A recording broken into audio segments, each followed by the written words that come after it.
ஆன்மீக நண்பர்களுக்கும் இனிய வணக்கங்கள்.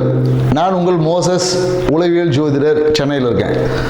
இந்த சனி பெயர்ச்சி ஏன்னாக இன்னைக்கு எந்த யூடியூபர் திறந்தாலும் சனி பெயர்ச்சி, 7.5 சனி, 8.5 சனி, 9.5 சனி, இப்படின்னு பார்த்தீங்கன்னா அஷ்டம சனி, அட்டாஷ்டம சனி, இப்படி பல சனி பகவானை பற்றின ஒரு பயமும் பீதி அப்படியே வைத்த யூடியூப்பை பார்த்தா முடிஞ்சு போச்சு அன்றைக்கே லைஃப்ன்ற மாதிரியான தகவல்கள்.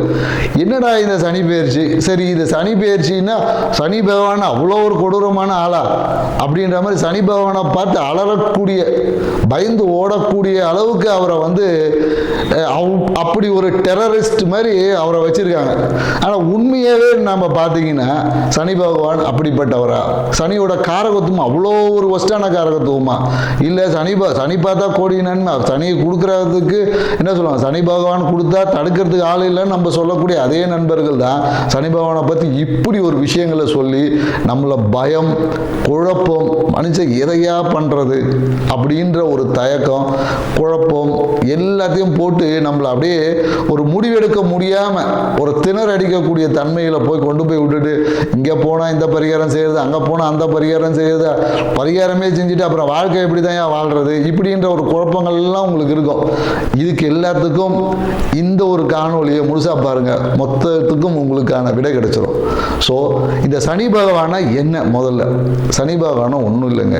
ஏன்னா சனி பகவான் பார்த்தீங்கன்னா, சனின்ற கிரகம் நீங்கள் பால்வழி மண்டலத்தில் எடுத்தீங்கன்னா சூரியன்லேருந்து மிக தொலைவில் இருக்கக்கூடிய கிரகம் நம்ம சொல்லுவோம். ஸோ அதனால் சனியோட நகர்வு ரொம்ப ஸ்லோவான நகர்வு. ஸோ ஏன் தூரமாக இருக்குது அப்படின்றது பால்வழி மண்டலத்தில் இருக்குது. ஸோ பால்வழி மண்டலத்தில் சூரியனோட தூரமாக இருக்கிறதுனால அந்த இடத்துல வெப்பத்தோட தன்மை கொஞ்சம் கம்மியாக இருக்குது. அப்போ வெப்பத்தோட தன்மை கம்மியாக இருக்கும்போது அது ஆட்டோமேட்டிக்காக குளிர்ச்சி தான் இருக்கும். ஸோ அப்போ குளிர்ச்சியாக இருக்கிறதுனால அப்போ என்னன்னாக்கா எப்போதும் பார்த்தீங்கன்னா அந்த குளிர்ச்சி வரும்போதே நமக்குள்ளுக்குள்ள ஒரு பயம் வந்துடும், ஒரு குழப்பம் வந்துடும். ஏன்னா இதே வெப்பம் அதிகமாகும் போது நம்ம என்னன்னாக்கா இந்த பனிக்காலத்துலலாம் எடுத்து பார்த்தீங்கன்னா ஒரு சோம்பல், ஏன்னா இந்த மார்கழி மாதம்லாம் பார்த்தீங்கன்னு வச்சுக்கிங்களேன், மார்கழி மாதம், தை மாதம்லாம் பார்த்தீங்கன்னா ஒரு சோம்பல் இருக்கும். ஏன்னா அப்போ பனி, முன்பனி பின்பனி காலம் இருக்குது. இந்த காலகட்டத்தில் பார்த்தீங்கன்னா உடம்பு சுறுசுறுப்பாக இருக்குது, ஒரு சோர்வாக இருக்குது. அதனால தான் பிரம்ம முகூர்த்தத்துல இருந்து காலையில் கோலம் போட சொல்லிலாம் நம்மளுடைய வழிபாட்டு முறைகளில் நிறைய முறைகள் கொடுத்துருக்காங்க. ஸோ இதே தான் சனி பகவானோட தன்மைனா குளிர்ச்சி, இவ்வளோதான்.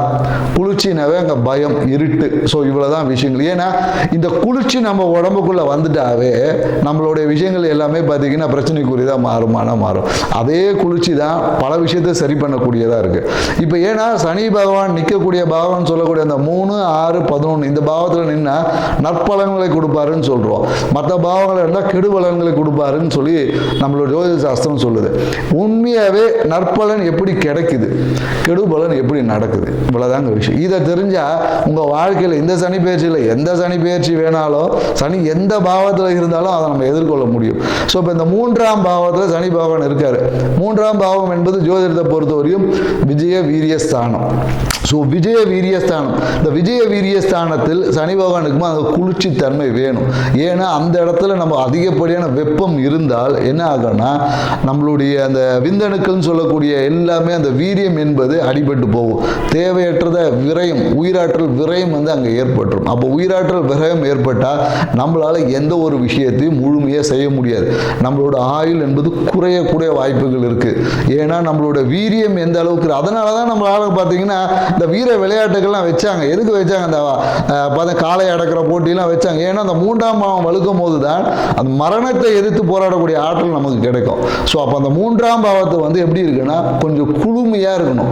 குளுமையாக இருந்தால்தான் நம்மளோட அந்த உயிர் ஆற்றல்னு சொல்லக்கூடிய, ஏன்னா அதனால தான் சனி ஈஸ்வரன் பட்டம் எதுக்கு சும்மாவாக கொடுத்தாங்க? ஈஸ்வரனாவே என்னன்னா அவர் தான் ஆயுள் காரகன். அப்போ ஆயுள் எப்படி இருக்கும்? 3ல் சனி பகவான் இருந்தால் நம்மளோட வீரியம் என்பது அந்த வெப்பத்தினால் விரயம் ஆகாமல் வீரியம் என்பது நீண்டதாக இருக்கும். ஸோ அப்போது நம்ம எடுக்கக்கூடிய காரியங்கள் எல்லாம் நிதானமாக எடுத்து வெற்றி அடையக்கூடிய வாய்ப்புகள் ஆட்டோமேட்டிக்காக வந்துடும். அடுத்தது பார்த்தீங்கன்னா இந்த 6ஆம் பாவத்தில் சனி இருந்தால், 6ஆம் பாவம்னா ருணரோக சத்துரு பாவம். ஸோ இந்த பாவம் என்ன பண்ணும் அப்படின்னு பார்த்தீங்கன்னா வச்சுங்களேன், ஒரு மனுஷனுக்கு ஒரு வியாதி எதனால் வருது அப்படின்னு சொல்லி மருத்துவம் சொல்லுதுன்னா வெப்பத்தால் தான் வருது. அதாவது என்ன சொல்லுவாங்கன்னா மருத்துவத்தில் என்னடா இது ரொம்ப மருத்துவமாக பேசுகிறேன்னு சொல்லி, ஏன்னா இன்னைக்கு வாழ்வியலுக்கு இதெல்லாம் தேவை இருக்குது. உங்கள் வாழ்விலே ஒட்டி தாங்க ஜாதகமும் நடக்குது, எல்லாமே இருக்குது. So alkaline acidic condition. உங்கள் உடம்பு எப்போ அசிடிக் கண்டிஷன் வருதோ, அசிடிக் கண்டிஷன் என்பது வெப்பம், அல்கலைன் என்பது குளிர்ச்சி. அப்போ நீங்கள் குளிர்ச்சி என்பது சனி பகவான் தான் குளிர்ச்சி. அங்கே குளிர்ச்சி அல்கலைன் என்பதே சனி பகவான். ஏன்னா நீங்கள் லெமன் சால்ட் போடும் போது அது அல்கலைன் வாட்டர். அப்போ அல்கலைன் சனியோட காரகத்துவம் தான் எலுமிச்சம்பழமே. ஸோ அப்போ அங்கன்னா அல்கலைன் வாட்டர் என்பது சனி பகவான் தான். அப்போ கேன்சரை குணமாக்கக்கூடிய ஆற்றல் கூட அதில் இருக்குன்னு தான் சொல்லுவோம். அல்கலைன் வாட்டர் குடித்தா கேன்சரை குணமாகும் என்று இன்னைக்கு மருத்துவம் ஒத்துக்குது. ஸோ அப்போது அந்த ருண ரோக சத்துரு 6ஆம் பாவத்தை சனி பகவான் இருந்தால் இருக்கக்கூடிய மொத்த நோயும் காலி, நோயே இல்லை. எதிரி என்பதே நமக்கு கிடையாது, எதிரியே நண்பன் ஆயிடுவான். ஸோ அப்போ அந்த இடத்துல நம்ம வந்து வெப்பம் அதிகமாக இருக்கணுமோ, அது என்னது நம்ம கேன்சர், இன்னைக்கு எய்ட்ஸ், இன்னைக்கு சொல்லக்கூடியத பல வியாதிகள் எதனால் வருதுன்னா உடலில் அசிடிக் கண்டிஷன், அதாவது வெப்பம் அதிகமாக வருது. அந்த இடத்துல நமக்கு குளிர்ச்சி ஏற்படும் போது அதுவே குணமாக்கும் மருந்தாக இருக்குது. ஸோ அதனால் சனி பகவான் 6ல் இருந்தால் அபரிவிதமான நல்ல பலன் சொல்கிறாங்க.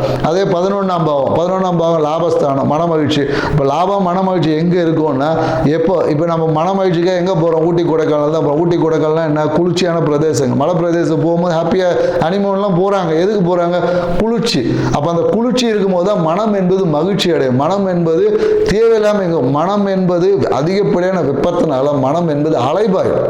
ஆனால் அந்த இடத்துல அலை போயாமல் அப்படியே கூலாக நிற்கும் போது உங்கள் லாபம் மன மகிழ்ச்சியெல்லாம் பெருகும். ஸோ அப்போ இந்த சனி பெயர்ச்சி, ஏன்னா இந்த அறிவியல் பூர்வமாக சில விஷயங்களை ஏன் இவங்க நம்ம சொல்கிறோன்னா, எல்லாரும் ஆன்மீக ரீதியாக நிறைய கருத்துக்கள் சொல்லியிருப்பாங்க.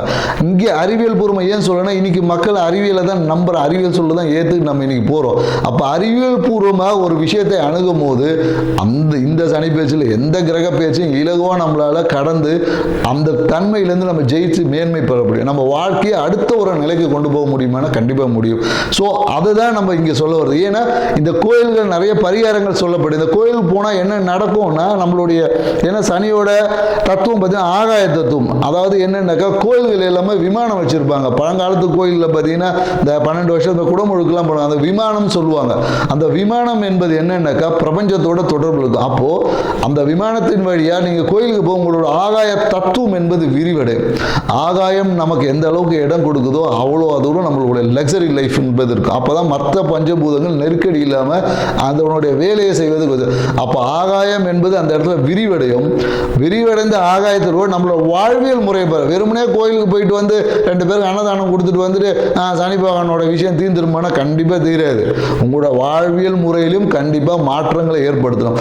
அப்படி ஏற்படுத்தக்கூடிய மாற்றம் மட்டும்தான் இந்த சனி பயிற்சியிலிருந்தும், எல்லா சனி பயிற்சியிலிருந்தும், எல்லா கிரக பயிற்சியிலிருந்தும் உங்கள் வாழ்வை மேன்மை அடைய முடியும். அந்த ஒரு விஷயத்தை தான் நம்ம ஒவ்வொரு ராசி பிரகாரம் இப்போ நம்ம பார்க்க போகிறோம். ஸோ வாங்க நம்ம போகலாம். மேஷ ராசி. மேஷ ராசிக்காரங்க பார்த்தீங்கன்னா எப்போதும் இவங்களோட விஷயம் என்னன்னாக்கா, எப்போதும் ஒரு பரபரப்பாக இருக்கிறது, பொறுமை என்பதே இல்லாத மேஷ ராசிக்காரர்கள். என்னன்னாக்கா ஃபஸ்ட்டு ஒரு விஷயத்தை நீங்கள் புரிஞ்சுக்கணும். என்னன்னாக்கா வாழ்க்கையில் அவசரம் என்பது இருக்கக்கூடாது, பொறுமை என்பது இருக்கணும். ஸோ பொறுமையாக நீங்கள் இருந்தீங்கன்னாவே உங்கள் வாழ்க்கையில் அனைத்து பிரச்சனைகளுக்கும் தீர்வு அதுதான். ஸோ நீங்கள் என்ன பண்ணுவீங்கன்னா, உங்களுடைய விஷயங்கள் எப்போதும் உங்கள் மனம் என்பது என்னன்னாக்கா தனக்கு எல்லாம் தெரியும். ஏன்னா சின்ன விஷயத்திலே மனம் என்பது டக்குன்னு எனக்கு தான் எல்லாம் தெரியுன்ற ஒரு அறிவாற்றல் வந்து பெருகும். ஏன்னா இயற்கையிலே உங்களுக்கு வந்து கொஞ்சம் அந்த வேகமான செயல்பாடுகள் இருக்குது. அந்த வேகமே என்னன்னாக்கா உங்களுடைய பிரச்சனைக்கு ஆரம்பிது. ஸோ அந்த வேகத்தை குறைத்து விவேகத்தை வளர்த்துக் கொள்ளணும். ஸோ இந்த மேஷ ராசிக்கு இப்போ வரக்கூடிய இந்த சனி பெயர்ச்சி எப்படி இருக்கும்? ஏன்னா உங்களுக்கு பார்த்தீங்கன்னா 10-11க்குரியவர் தான் சனி பகவான். இப்போ 12ல் வராரு.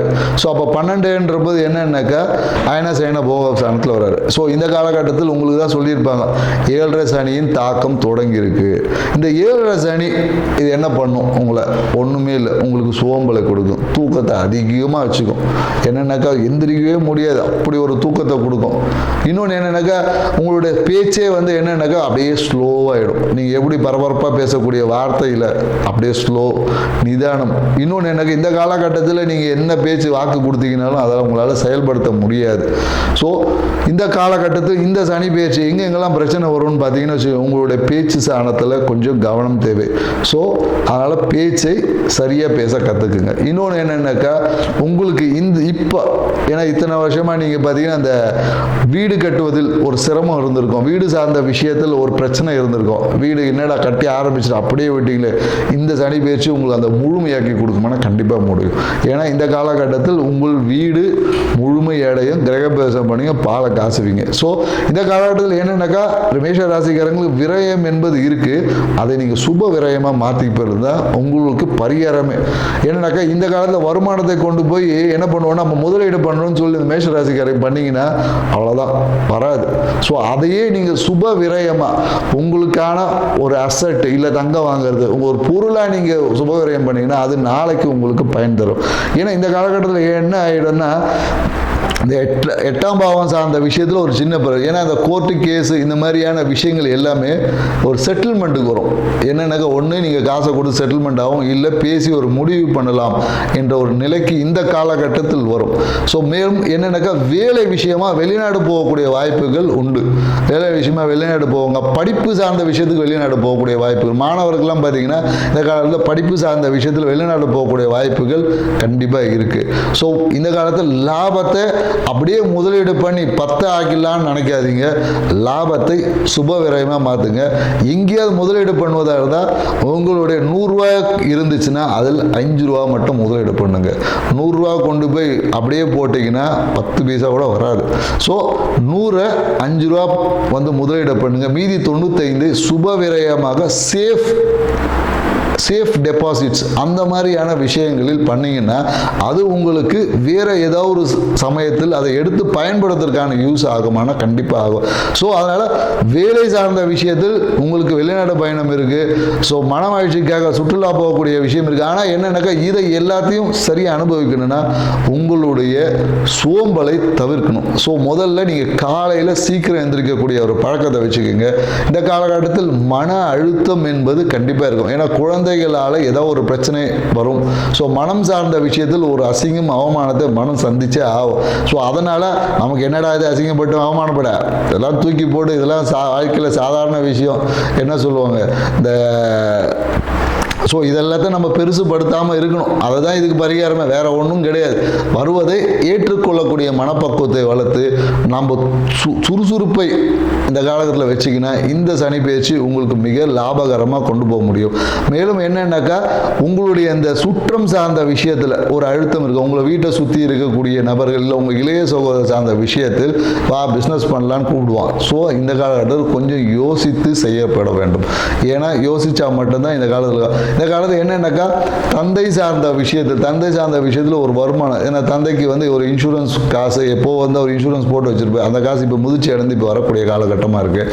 ஸோ இந்த மாதிரியான விஷயங்கள் இருக்குது. நீங்கள் என்ன பண்ணலாம் அப்படின்னீங்கன்னா, அதாவது முடியாதவங்களுக்கு இருப்பாங்க இல்லையா, முடியாத அந்த ஊனமுற்ற குழந்தைகளுக்கு, ஸோ அந்த மாதிரி இருக்க ஆஃபனேஜ் பீப்புள் இருப்பாங்க, அவங்களுக்கு போயிட்டு எதாச்சும் அவங்களுக்கு இந்த நடக்கிறதுக்கு சார்ந்த விஷயம், அதாவது நடக்க முடியாதவங்களுக்கு ஏதாவது ஒரு இந்த வீல் சேர் வாங்கி கொடுக்குறது, அந்த மாதிரி ஏதாவது ஒரு விஷயங்களில் ஒரு ஆத்ம திருப்தி என்பது கிடைக்கும். இதன் மூலமா உங்கள் மனம் வந்து சாந்தி அடையும். மனம் வந்து ஏன்னா நம்ம தானம் பண்ணும்போது நம்ம உடம்புக்குள்ள ஒரு ஹார்மோன் வந்து எக்ஸ்ட்ரா சுரக்கும்.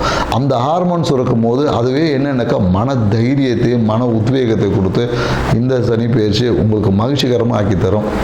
மீண்டும் நாம் ரிஷப ராசியில் சந்திப்போம். நன்றி, வணக்கம்.